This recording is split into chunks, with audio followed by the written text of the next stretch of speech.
All welcome to my channel. आपण आज part 2 सुरू करणार आहोत. त्याचा पहिला लेसन आहे डिव्हिजन ऑफ पॉलिनॉमियल्स. तर इथे आपण एक्सरसाइज 10.1 सॉल्व करणार आहोत आणि हे सॉल्व करता करताच मी तुम्हाला जे काय तुमच्या इथे बुकमध्ये एक्सप्लेनेशन दिलेलं आहे की पॉलिनॉमियल्सची मोनोमियल्सची डिव्हिजन कशी करायची ते एक्झाम्पल सॉल्व करता करताच मी तुम्हाला सांगणार आहे. सो आपण आता पहिला प्रॅक्टिस सेट 10.1 सॉल्व करायला घेऊ. ठीक आहे, इथे बघा मी पहिला क्वेश्चन लिहून घेतलेला आहे 21m² डिवायडेड बाय 7m. म्हणजे इथे नॉर्मल डिव्हिजन आपण कशी लिहितो तशी नॉर्मल डिव्हिजन इथे लिहायची आहे. म्हणजे इथे आतमध्ये काय येणार आहे, कुठल्या नंबरला डिवाइड करायचं, डिव्हिडंड काय आहे 21m², डिवायझर काय आहे 7m, तो इथे येईल. ठीक आहे, आता इथे एक्सप्लेनेशनमध्ये असं तुम्ही लिहायचं आहे की 7mला कशाने मल्टिप्लाय केल्यावर आपल्याला 21m² मिळणार आहे. कशाने मल्टिप्लाय केल्यावर 7ला कितीने मल्टिप्लाय केल्यावर मिळणार आहे 21, 3ने मल्टिप्लाय केल्यावर. एमला अजून एका एमने आपण जर मल्टिप्लाय केलं तर आपल्याला m² मिळेल. सो इथे काय येणार मग 3m. म्हणजे मग आपण काय करणार 7m आणि इथे येणारे आहे कोशंट 3m आणि मग 7 × 3 = 21 आणि m × m इज m². म्हणजे इथे काय येणार आहे -21m². म्हणजे इथे काय आलं आहे आन्सर, इथे रिमाइंडर 0. मग आपण इथे काय लिहिणार आहे आन्सरमध्ये quotient is 3m and remainder is 0. ठीक आहे, कळलं आहे पहिले. इथे एक्सप्लेनेशनमध्ये हे प्रत्येक वेळी तुम्हाला हे असंच लिहायचं आहे कारण ह्याला सुद्धा मार्क आहेत. तुम्ही डायरेक्ट सोडवलं तर तुमचा इथे हाफ किंवा 1 मार्क्स ते कट होऊ शकतो. त्यामुळे प्रत्येक वेळी एक्सप्लेनेशनमध्ये तुम्ही हे लिहायचं आहे. कधी हा लेसनचा प्रॉब्लेम सॉल्व करताना डिव्हिजन ऑफ पॉलिनॉमियल्स. आता सेकंड क्वेश्चन बघूयात आपण. सेकंड क्वेश्चन आहे 40a³ डिवायडेड बाय -10a. ठीक आहे, आता आपण परत नॉर्मल आपले सोल्युशन आणि एक्सप्लेनेशन असे 2 पार्ट करून घ्या वहीचे तुमच्या. आता डिवाइड कशाला करायचं आहे 40a³ करायचं आहे. डिव्हिडंड कायम मोठा असतो डिवायझरपेक्षा, तरच डिव्हिजन होऊ शकते, नाही तर डिव्हिजन होऊ शकत नाही. आणि कशाने डिवाइड करायचं आहे -10a. ठीक आहे, मग आता इथे बघा एक्सप्लेनेशनमध्ये -10aला कशाने मल्टिप्लाय केलं तर आपल्याला 40a³ मिळेल. पहिले 10ला आपल्याला 4ने मल्टिप्लाय करायला लागेल म्हणजे 40 होईल. एला आपल्याला a² मल्टिप्लाय केलं तर a³ मिळेल. तुम्ही आता इंडायसेसमध्ये शिकला असाल की वरती इथे तुम्हाला दाखवते मी. इंडायसेसमध्ये आपण जेव्हा a² + a³ असं जेव्हा लिहितो तेव्हा ह्या दोघांची काय होते ॲडिशन होते. म्हणजे इथे आन्सर काय येणार आहे a⁵ येणार आहे. ठीक आहे, तसंच इथे मध्ये मल्टिप्लिकेशन आहे मल्टिप्लाइड बाय a. म्हणजे मग आता हे काय होणार आहे a² आणि a काय होणार आहे a³ होणार आहे. म्हणजे वरच्या दोन्हीची ॲडिशन होते जेव्हा इथे दोघांमध्ये मल्टिप्लिकेशन असतं. ठीक आहे, मग तसंच आपलं इथे काय येणार आहे, इथे a आहे म्हणजे इथे काय येईल, जर आपल्याला a³ आणायचं असेल इथे काय घ्यायला लागेल आपल्याला a² घ्यायला लागेल. सो म्हणजे -10ला 4a² मल्टिप्लाय केलं तर आपल्याला काय मिळणार आहे 40a³. म्हणजे मग इथे लिहा क्वोशंट काय येणार आहे 4a² आणि मग या दोघांचं मल्टिप्लिकेशन मिळून इथे काय येणार आहे 40a³. म्हणजे रिमाइंडर काय आली 0. मग आन्सरमध्ये लिहा quotient is equal to 4a² and remainder is 0. चला थर्ड क्वेश्चन बघूयात. -48p⁴ divided by -9p². चला हे आपण नेहमीच्या फॉर्ममध्ये लिहून घ्या. इथे डिव्हिजन, इथे येईल सोल्युशन, इथे येईल एक्सप्लेनेशन. मग आता इथे -48p⁴ आणि -9p². बरोबर, हे आपण नेहमीच्या डिव्हिजन फॉर्ममध्ये लिहून घेतलं. आता -9p² कशाने मल्टिप्लाय केलं की आपल्याला 48p⁴ मिळणार आहे. इथे लिहून घ्या 48p⁴. आता बघा इथे 9च्या टेबलमध्ये तर 48 येत नाही. मग आपल्याला काय करायला लागेल, इथे आपण बघूयात 48 डिवायडेड बाय 9 करूयात.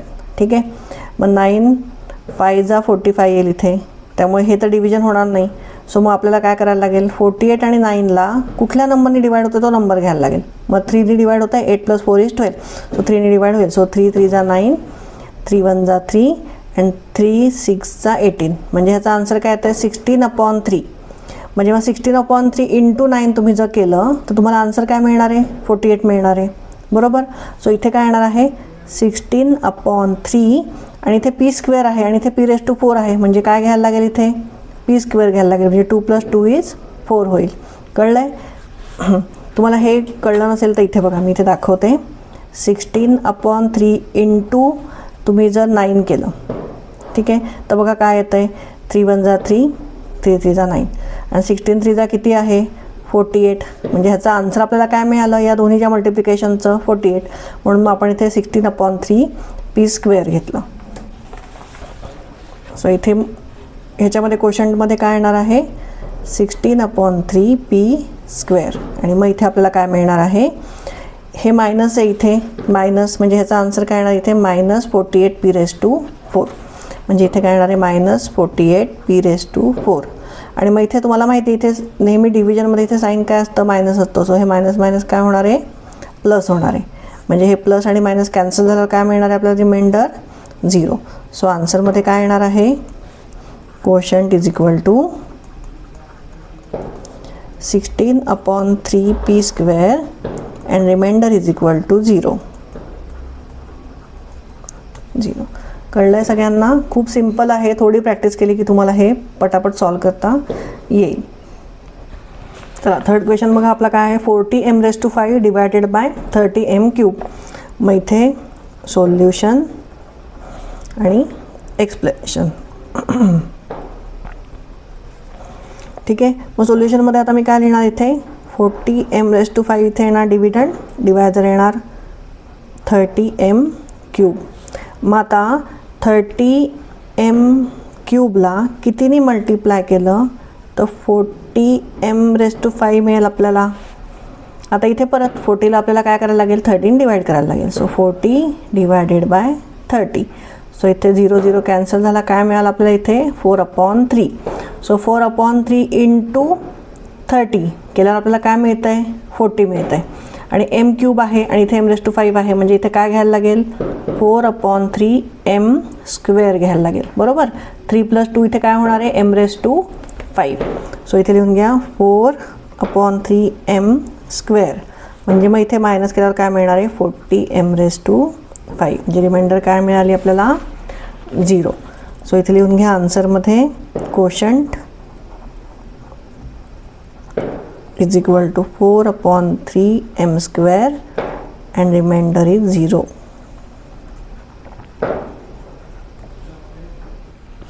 चला फिफ्थ क्वेश्चन बघूया 5x³ - 3x² divided by x². So इथे सोल्युशनमध्ये काय येणार आहे आणि एक्सप्लेनेशन. 2 पार्ट करून घ्या.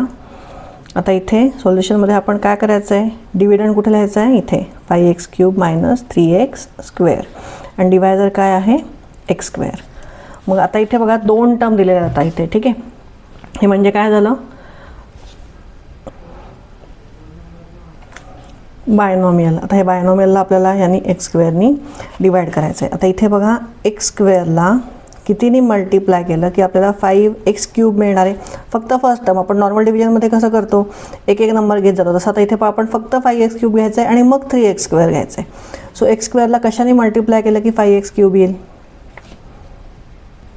म्हणजे इथे बघा इथे x² मल्टिप्लाय म्हणजे हे काय आहे कॉन्स्टंट काय आहे ते 1 आहे. सो 1ला 5ने मल्टिप्लाय केलं की इथे काय येणार आहे 5 येणार आहे. सो इथे 5 येईल आणि x² एक क्यूब आणायचं आहे. म्हणजे आपल्याला काय करायला लागेल एक्सने मल्टिप्लाय करायला लागेल. म्हणजेच हे 5x ने जर मल्टिप्लाय केलं तर आपल्याला काय मिळणार आहे 5x³. सो इथे पहिलं काय येणार आहे इथे 5x. ठीक आहे. x² × 5x म्हणजे मग काय येणार आहे 5x³. मग हे तर 0. मग आपण हे काय आणणार आहे खाली आणणार आहे. काय खाली आणणार आहे -3x². नुसतं 3x² नाही त्याचं जे साईन आहे ते सुद्धा इथे खाली येणार आहे -3x². आता बघा x² कशाने मल्टिप्लाय केलं की आपल्याला 3x² मिळणार आहे -3x². म्हणजे इथे आपल्याला मायनस नंबर एक घ्यायला लागेल, साईन घ्यायला लागेल इथे मायनस.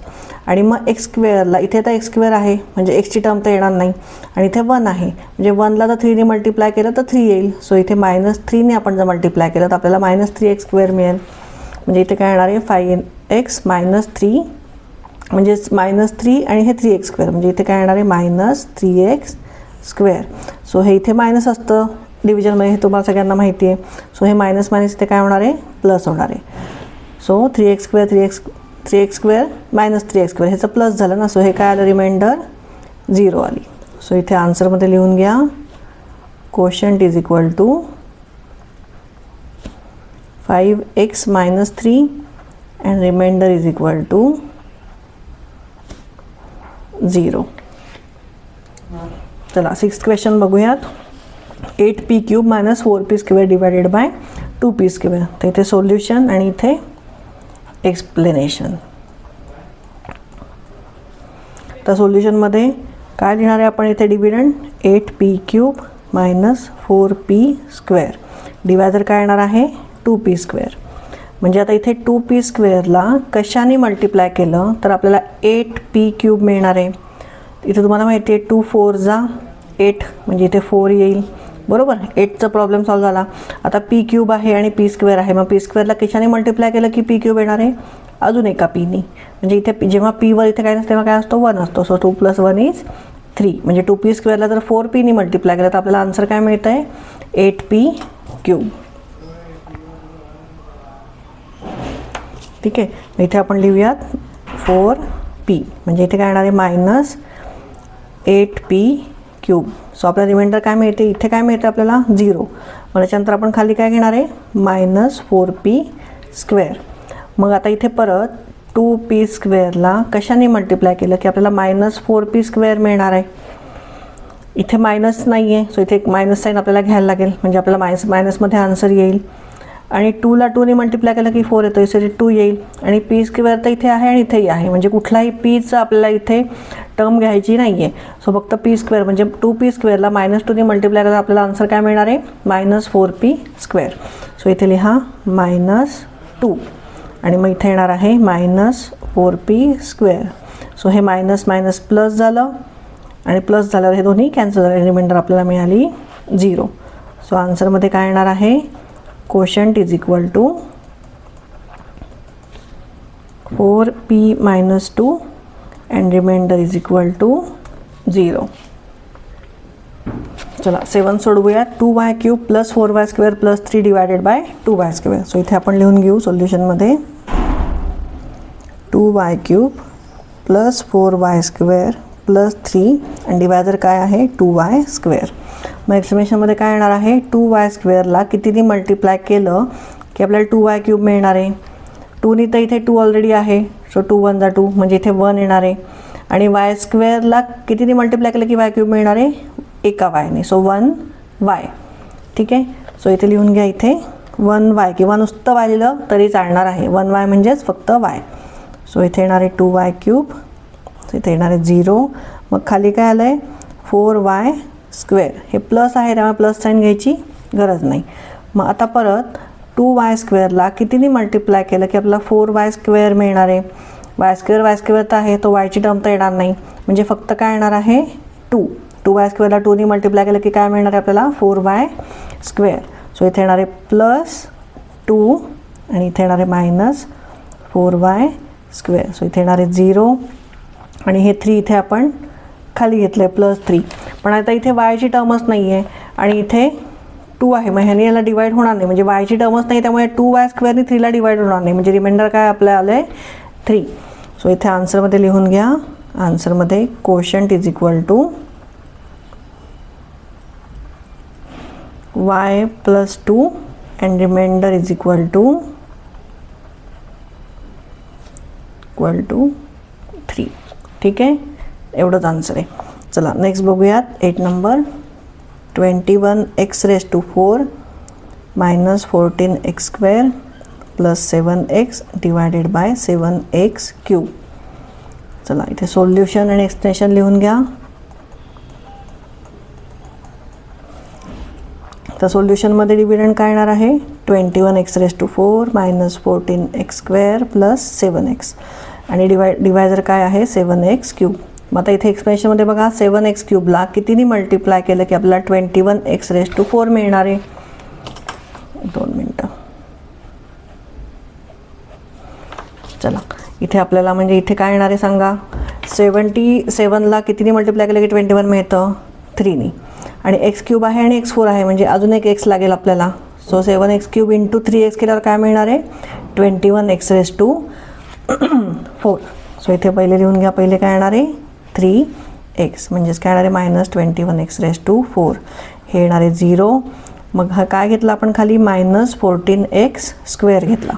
सो आता परत 7x³ कशाने मल्टिप्लाय केलं की मायनस 14x² मिळेल सांगा बरं. मिळणारच नाही आहे कारण इथे बघा डिव्हिजनमध्ये कायम आपण काय करतो जर स्मॉल नंबर असेल इथे तर मोठ्या नंबरने तो कधी डिवाईड होतो का नाही होत. फक्त इथे बिग नंबर असेल तरच आपण डिवाईड करू शकतो small नंबरनी. So 14x² plus 7x हे काय आलं आहे रिमाइंडर आले कारण 14x² आणि x दोन्ही x³ स्मॉल आहेत. सो इथे येणार हे जे आहे आता मायनस 14x² आणि 7x हे काय झालं रिमाइंडर. सो तुम्ही क्वेश्चन आन्सरमध्ये लिहून घ्या quotient is equal to 3x and remainder is equal to minus 14x² plus 7x. चला आता पहिले मी इथे 10th क्वेश्चन सोडवणार कारण तो छोटा आहे. 9th क्वेश्चन जरा थोडासा मोठा आहे सो तो मी मागच्या पेजवर सोडणार इथे जागा पण कमी आहे. सो इथे आपण पहिले बघूयात 10th question 25m⁴ minus 15m³ plus 10m plus 8 divided by 5m³. So इथे सोल्युशन आणि एक्सप्लेनेशन लिहून घ्या. चला आता हे आपण आधी पहिले डिव्हिडंड लिहून घेऊ 25m⁴ minus 15m³ plus 10m plus 8 कशाने डिवाइड करणार आहे आपण 5m³नी. आता इथे एक्सप्लेनेशनमध्ये बघा 5m³ कशाने मल्टिप्लाय केलं की आपल्याला 25m⁴ मिळणार आहे. 5 5 जा 25 म्हणजे इथे 5 घ्यायला लागेल आणि m³ आहे आणि m⁴ आहे म्हणजे अजून एक m घ्यायला लागेल. सो 5mनी इथे मल्टिप्लाय होईल. सो 5m मायनस येणार आहे 25m⁴ इथे येणार आहे 0 खाली काय येणार आहे मायनस 15m³. मग आता परत 5m³ कशाने मल्टिप्लाय केलं की आपल्याला 15m³ मिळणार आहे. m³ आणि m³ आहे सो m लिहायचा इथे प्रश्नच येत नाही mची कुठली टर्म आणि 5 3 जा 15 म्हणजे 3नी मल्टिप्लाय केलं तर आपल्याला काय मिळणार आहे 15m³. म्हणजे इथे काय येणार आहे पहिले -3 आपल्याला घ्यायला लागणार आहे ठीक आहे कारण साईन आपल्याला काय हवं आहे इथे मायनस हवं आहे. सो इथे -3 घ्या. सो इथे -3 म्हणजे इथे येणार आहे -15m³ हे मायनसचं काय होणार आहे प्लस होणार आहे आणि दोन्ही कॅन्सल होऊन इथे काय येणार आहे 0 येणार आहे. आता प्लस 10m प्लस 8 हे काय येणार आहे रिमाइंडर येणार आहे कारण इथे m³ आहे इथे m आहे त्यामुळे हे 10m प्लस 8 इथे डिवाइड होणार नाही 5m³ सो रिमाइंडर काय आली 10m प्लस 8. सो आन्सरमध्ये लिहून घ्या quotient is equal to 5m-3 and remainder is equal to 10m plus 8. चला आता आपण लास्ट क्वेश्चन सोडवूयात म्हणजे जो 9 आपण जो ठेवला होता तो आता आधी सॉल्व करूयात. चला हा 9 क्वेश्चन आपला राहिला तो सोडवून घेऊयात आधी. सोल्युशन आणि एक्सप्लेनेशन. चला इथे लिहून घेते मी आधी डिव्हिडंड. डिवायझर काय आहे 2x². डिव्हिडंड आहे 6x⁵ minus 4x⁴ plus 8x³ plus 2x². तर आता पहिलं काय येणार आहे पहिलं आपल्याला काय सॉल्व करायचं आहे 6x⁵ म्हणजे 2x² कशाने मल्टिप्लाय केलं की आपल्याला 6x⁵ मिळणार आहे. 2 3 जा 6 म्हणजे इथे 3 येईल आणि x² आणि 5 हवं आहे आपल्याला म्हणजे इथे आपल्याला काय घ्यायला लागेल x³ घ्यायला लागेल ठीक आहे. सो इथे लिहा पहिले 3x³ म्हणजे येणार आहे इथे 6x⁵ हे आणि येणार आहे 0. सो आपण खाली काय घेणार आहे आता -4x⁴. मग आता तसंच इथे 2x² कशाने मल्टिप्लाय केलं की आपल्याला -4x⁴ मिळणार आहे. 2नी 2 2 जा 4 म्हणजे इथे काय येणार आहे -2 आणि एक्स स्क्वेअर आहे आणि इथे एक्स रेस टू 4 आहे, म्हणजे अजून काय घ्यायला लागलं आपला एक्स स्क्वेअर घ्यायला लागेल. म्हणजे -2x स्क्वेअरने जर ह्याला मल्टिप्लाय केलं 2x स्क्वेअरला तर आपला आन्सर काय मिळतं आहे -4x रेस टू 4. सो इथे येणार आहे -2x स्क्वेअर आणि मग इथे येणार आहे -4x रेस टू 4. इथे मायनस आहे, सो हे मायनस मायनस हे प्लस झालं आणि हे कॅन्सल इथे 0 आला. आता इथे बघा हे खाली घेणार आहे आपण, काय घेणार आहे +8x क्यूब घेणार आहे. एक्स क्यूब नक्कीच डिवाइड होऊ शकतं कारण इथे स्क्वेअर आहे. सो इथे 2x स्क्वेअरला कशाने मल्टिप्लाय केलं की 8x क्यूब मिळणार आहे आपल्याला.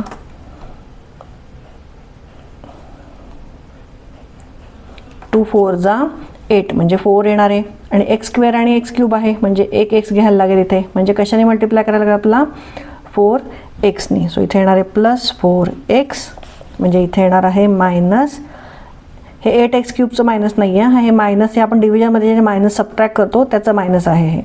So 8x cube. सो येणार आहे 0. परत खाली काय येणार आहे इथे 2x स्क्वेअर.